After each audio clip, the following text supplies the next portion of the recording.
Hi friends, आपका बहुत बहुत स्वागत है इंडियन स्टॉक स्टूडियो में। फ्रेंड्स, चैनल पे नए हैं तो चैनल को सब्सक्राइब जरूर कर दें, वीडियो को आखिरी तक देखें, पसंद आए तो एक लाइक भी दें। फ्रेंड्स, आज हम बात कर रहे हैं इंडियन ओवरसीज बैंक की। 1937 से बैंक वर्क कर रहा है, गवर्नमेंट सेक्टर का बैंक है, 32,323 करोड़ का मार्केट कैप है। बैंक को जिस तरह से गवर्नमेंट की एक योजना बन रही है इसको प्राइवेट करने की, दूसरी तरफ बैंक का प्रॉफिट मेकिंग भी बनता जा रहा है। जो बैंक अभी तक कई सालों से घाटे में हुआ करता था वो बैंक पिछले 2 साल से प्रॉफिट मेकिंग हो गया है। क्वार्टर ऑन क्वार्टर बेस पे बहुत ही अच्छा रिजल्ट दे रहा है और जिस तरह से ईयर ऑन ईयर बेस पे कंपनी का प्रॉफिट निकल के आ रहा है बहुत ही शानदार है। बट गवर्नमेंट की योजना 2 बैंकों को प्राइवेट करने की है, उसमें 2 नाम जो प्रमुख हैं, इंडियन ओवरसीज बैंक और सेंट्रल बैंक का नाम सबसे आगे चल रहा है और उम्मीद है कि आने वाले समय में ये दोनों ही बैंक आपको प्राइवेट होते हुए दिख सकते हैं। सितंबर तक का टाइम दिया गया है, सितंबर तक किसी एक बैंक का नाम फाइनलिस्ट हो जाएगा। उस नाम में सबसे ज्यादा प्रमुख जो नाम है वो इंडियन ओवरसीज का भी बैंक का नाम है। अगर ऐसा होता है तो आपका इसका शेयर प्राइस जबरदस्त तेजी से ग्रो करता हुआ दिखेगा। हालांकि जिस हिसाब से बैंक का रिजल्ट निकल के आ रहा है फाइनेंशियल ईयर का बहुत ही शानदार है। अगर प्राइवेट नहीं भी होता है तो इस बैंक में आपको तेजी देखने को मिल सकती है। कंपनी ने जो अभी क्वार्टर 4 का रिजल्ट पेश किया है इसमें 552 करोड़ का नेट प्रॉफिट कमाया है, 58% की ग्रोथ देखी गई है। ये जिस तरह से क्वार्टर ऑन क्वार्टर बेस पे कंपनी ने रिजल्ट पेश किया है बहुत ही शानदार देखने को मिला है और 58% की growth quarter on quarter base पे देखने को मिली है। जिस तरह से 58% का ग्रोथ इनका बढ़ा है, आफ्टर टैक्स ये प्रॉफिट आया है, यानी टैक्स पेड करने के बाद 552 करोड़ का जो प्रॉफिट कंपनी ने कमाया है बहुत ही शानदार है। ईयर ऑन ईयर बेस पे अगर आप देखेंगे तो नेट इंटरेस्ट मार्जिन में भी ग्रोथ देखने को मिल रही है। क्वार्टर ऑन क्वार्टर बेस पे 2.41% की ग्रोथ देखी है। जो लास्ट क्वार्टर में ग्रोथ थी वो 2.39% की थी। बहुत ही शानदार आंकड़ा है कंपनी के लिए। जिस तरह से बैंक का प्रॉफिट मेकिंग हो रहा है इसके शेयर प्राइस में आपको जबरदस्त तेजी देखने को मिलने वाली है आने वाले समय में। कंपनी की अगर एडवांस को देखेंगे तो इस समय ये एडवांस करीब 1,27,000 करोड़ से ज़्यादा का हो चुका है, जो लास्ट क्वार्टर ईयर में 1,21,000 करोड़ के आसपास का था। एडवांस ग्रोथ में 5% की ग्रोथ देखी गई है। डिपॉजिट्स में भी बढ़त देखने को मिल रही है, 2,40,00,000 से ज़्यादा का डिपॉजिट है। डिपॉजिट ग्रोथ देखेंगे तो 7% से ज़्यादा की ग्रोथ देखने को मिल रही है। टोटल इक्विटी में भी ग्रोथ देखने को मिल रही है। टोटल इक्विटी 16,944 करोड़ की थी इस ईयर में हो गई और जो फाइनेंशियल ईयर 20 का गया था उसमें 16,154 करोड़ की थी। काफ़ी शानदार तेजी से अब ये बैंक ग्रो कर रहा है और आने वाला समय इसका काफ़ी ज़्यादा शानदार है। बहुत ही लो प्राइस पे इसका शेयर रन कर रहा है, 17.35 रुपये के आसपास इसका शेयर रन कर रहा है।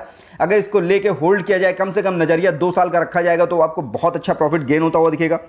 कंपनी ने जो क्वार्टर का रिजल्ट पेश किया है और ईयर बेस पे जो रिजल्ट पेश किया है काफ़ी शानदार तेजी से ग्रोथ देखने को मिली है। लास्ट के 2 ईयर का रिजल्ट अगर आप देखेंगे तो बैंक प्रॉफिट मेकिंग हो गया है। बहुत सालों से ये बैंक घाटे में चल रहा था, किसी तरह का कोई डिविडेंड नहीं प्रोवाइड कर रहा था, ऑलरेडी बहुत ज़्यादा घाटा हो रहा था बैंक को। 2019 में 3,000 करोड़ से ज़्यादा का घाटा था, 2020 में 8,500 करोड़ से ज़्यादा का घाटा था। बट 2021 और 22 का रिजल्ट जो कंपनी ने पेश किया है बहुत ही शानदार है और बहुत ज़्यादा प्रॉफिट कमाया है। 2021 में 83 करोड़ का प्रॉफिट कंपनी ने दिया है ईयर ऑन ईयर बेस पे। 2022 में 1,071 करोड़ का प्रॉफिट दिया है। बहुत ही शानदार आंकड़ा है जिसकी वजह से इसके स्टॉक प्राइस में आने वाले समय में आपको जबरदस्त ग्रोथ देखने को मिलने वाली है। जो कंपनी का क्वार्टर 4 का रिजल्ट आया है बहुत ही शानदार देखने को मिल रहा है। रेवेन्यू 4,214 करोड़ का कमाया है, नेट प्रॉफिट 552 करोड़ का है। अर्निंग पर शेयर देखेंगे तो 29 पैसे पर शेयर की अर्निंग निकल के आई है। फाइनेंशियल ईयर 21-22 के अगर ओवरऑल देखेंगे तो आपको 16,729 करोड़ का रेवेन्यू कमाता दिख रहा है बैंक। नेट प्रॉफिट 1,709 करोड़ का है। वहीं अर्निंग पर शेयर देखेंगे तो 92 पैसे पर शेयर की अर्निंग निकल के आ रही है, जिसकी वजह से भी आने वाले समय में आपको काफ़ी अच्छी ग्रोथ देखने को मिलने वाली है क्वार्टर ऑन क्वार्टर बेस पे भी और ईयर बेस पे भी। कंपनी के अगर अब तक के रिटर्न को देखेंगे तो रिटर्न तो किसी तरह का कोई बैंक ने नहीं दिया है, क्योंकि बहुत लॉस में हुआ करता था बैंक और किसी तरह का कोई प्रॉफिट निकाल के नहीं दे रहा है अभी तक। केवल 3 साल में 44% का रिटर्न दिया है ओवरऑल, बाकी रिटर्न इसके सारे निगेटिव में। बट ये स्टॉक इस समय बहुत ज़्यादा लो लेवल पे मिल रहा है और जिस तरह से इसका फंडामेंटल सुधर रहा है, काफ़ी शानदार फंडामेंटल होता जा रहा है और स्ट्रॉन्ग फंडामेंटल का ये कंपनी हो रही है, तो इसकी वजह से भी निवेश आपको इस स्टॉक में करने की योजना जरूर बनानी चाहिए। कंपनी का मार्केट कैप देखेंगे तो 32,323 करोड़ का है। 52 वीक का जो हाई बना हुआ है वो 29 रुपए का बना हुआ है। 52 वीक का जो लो बना हुआ है वो 15 रुपए का बना हुआ है। ये 52 वीक का हाई लास्ट ईयर बना था 29 रुपए का, जब ये न्यूज़ पूरी तरह से आ गई थी कि अब ये बैंक प्राइवेट होने आ रहा है। बट बैंक गवर्नमेंट की तरफ से इसका खंडन किया गया कि अभी ये बैंक को नहीं प्राइवेट किया जाएगा। उसके बाद इसके स्टॉक में आपको गिरावट देखने को मिली और ये 23 रुपए के आसपास स्टॉक काफ़ी दिन से रन कर रहा था। उसके बाद अभी लास्ट इसी ईयर में जब जनवरी के बाद से मार्केट में गिरावट देखने को मिल रही है, उसके बाद ये स्टॉक लगातार टूट रहा है और इसने जो हाई लो बना दिया है 15 रुपये 25 पैसे का। उसके बाद से अब ये जिस तरह से रिजल्ट निकल के आया, अब ये बैंक फिर से ग्रो करना शुरू कर रहा है। इसका स्टॉक प्राइस अब ऊपर की ओर जा रहा है, 17 रुपये तक पहुंच चुका है। फेस वैल्यू देखेंगे तो आपको 10 रुपये की फेस वैल्यू भी देखने को मिल रही है, यानी काफ़ी स्ट्रॉन्ग फेस वैल्यू भी है इसकी। और फाइनेंशियल ट्रेंड काफ़ी अच्छा सुधरता हुआ दिख रहा है। फाइनेंशियल ईयर में काफ़ी अच्छी ग्रोथ देखने को मिल रही है आपको इस स्टॉक के अंदर। कंपनी में अगर होल्डिंग्स की बात करेंगे, प्रमोटर्स के पास 96% से ज़्यादा की होल्डिंग है, एफआईज की होल्डिंग 0.8% के आसपास है, डीआईज का निवेश 1.31% का है, म्यूचुअल फंड्स का 0.04% का है। हालांकि अगर आप देखेंगे तो एफआईज, डीआईज, म्यूचुअल फंड सब ने अपना लास्ट क्वार्टर से इस क्वार्टर में होल्डिंग्स को थोड़ी थोड़ी बढ़ा दी है। ये एक अच्छा संकेत है इस बैंक के लिए कि इस बैंक में कुछ बड़ा होने वाला है और ये सुबुगाहट है कि आने वाले समय में हो सकता है ये बैंक आपको प्राइवेट होता हुआ दिख जाए, और अगर ऐसा होता है तो स्टॉक प्राइस डेफिनेटली 50 रुपए के ऊपर आपको जाता हुआ दिखेगा। प्रमोटर्स की होल्डिंग जो 96% बनी हुई है, ये सबसे बड़ा आंकड़ा है कि 96% होल्डिंग प्रमोटर्स की है। सेबी के रूल के हिसाब से 75% से ज़्यादा होल्डिंग नहीं हो सकती है, बट होल्डिंग 96% की बनी हुई है। इसी को गवर्नमेंट को कम करना है, और जहां तक गवर्नमेंट अपनी होल्डिंग को ज़्यादा से ज़्यादा कम करने की कोशिश करेगी, और अगर इसमें एफडीआई आता है, बाहर का निवेश आता है इसके अंदर, तो इसके स्टॉक प्राइस में आपको ज़बरदस्त तेजी देखने को मिलने वाली है। एंट्री पॉइंट की बात करें तो आपको ग्रीन सिग्नल देखने को मिल रहा है, यानी इस लेवल पे अगर आप एंट्री करना चाहते हैं तो बिल्कुल कर सकते हैं। बहुत ज़्यादा लो लेवल पे स्टॉक चल रहा है, अपना जो 52 वीक का हाई बनाया हुआ है उससे मात्र 1 से 1.5 रुपये ही ऊपर चल रहा है इसका स्टॉक प्राइस। तो इस समय निवेश करना एक अच्छा फैसला हो सकता है, बट नजरिया आपको लॉन्ग टर्म का रखना पड़ेगा। शॉर्ट टर्म में रिजल्ट अभी बहुत बेहतर आते हुए नहीं दिख रहे हैं, बट क्वार्टर के रिजल्ट कंपनी ने बहुत बेहतर दिए हैं। ईयर ऑन ईयर बेस पे भी कंपनी ने ग्रो किया है, तो आने वाले समय में आपको ग्रोथ की संभावनाएं ज़्यादा बन रही है, बट नजरिया कम से कम आपको 1 साल का लेकर चलना पड़ेगा। वैसे भी योजना गवर्नमेंट की सितंबर तक इस बैंक में कुछ ना कुछ बड़ा करने की, अगर गवर्नमेंट की योजना बैंक में प्राइवेट करने की बन जाती है तो इस स्टॉक में आपको ग्रोथ दिखने वाली है। बट अगर नजरिया अभी से आप 1 साल का लेके चलेंगे तो आपको डेफिनेटली बहुत अच्छा रिटर्न गेन होता हुआ दिखेगा। नो रेड फ्लैग, कंपनी में किसी तरह का कोई रेड फ्लैग नहीं है, बैंक किसी भी तरह के एएसएम या जेएसएम लिस्ट में नहीं है, ना ही प्रमोटर्स की होल्डिंग इस स्टॉक के अंदर गिरवी रखी हुई है। एफडी से अगर रिटर्न को कंपेयर करेंगे तो एफडी का रिटर्न ही बेहतर निकल के आ रहा है, क्योंकि बैंक ने पिछले 1 साल में किसी तरह का कोई रिटर्न निकाल के नहीं दिया है। डिविडेंड रिटर्न भी कंपनी किसी तरह का कोई ऑफर नहीं कर रही है। ऑलरेडी बैंक ये बहुत ज़्यादा घाटे में हुआ करता था, पिछले 2 साल से बैंक का प्रॉफिट निकल के आ रहा है, बट उसके पहले बैंक लगातार घाटे में आ रहा था, हज़ारों करोड़ का घाटा था उसके अंदर।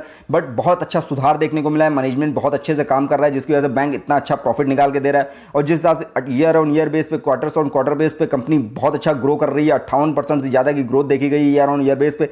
जिस तरह का रेवेन्यू कंपनी कमा रही है और नेट प्रॉफिट कमा रही है, आने वाला समय इसका काफी ज्यादा सुनहरा है। स्टॉक प्राइस आपको डेफिनेटली 25 रुपए के आसपास अभी जाता हुआ दिख सकता है हाल फिलहाल में ही। और अगर ये बैंक प्राइवेट होता है तो इसका टारगेट 50 रुपए के ऊपर का ही है, उससे नीचे बैंक का स्टॉक नहीं रुकने वाला है।